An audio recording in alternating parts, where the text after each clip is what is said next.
پیغمبر خدا صلی الله علیه و سلم فرمودند که اتقوا الدنیا و اتقوا النساء، ای دنیا و زنک ترسه که فتنه در تگ پای میاد.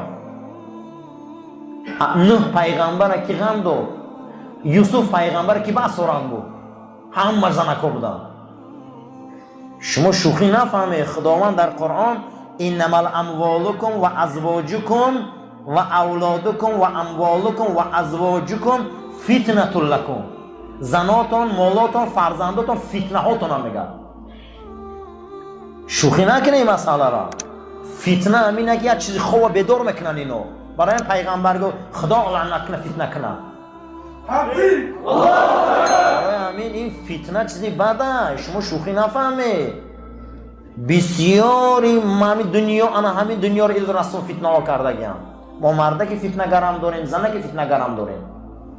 در 18 جای قرآن خداوند مال و زن و فرزند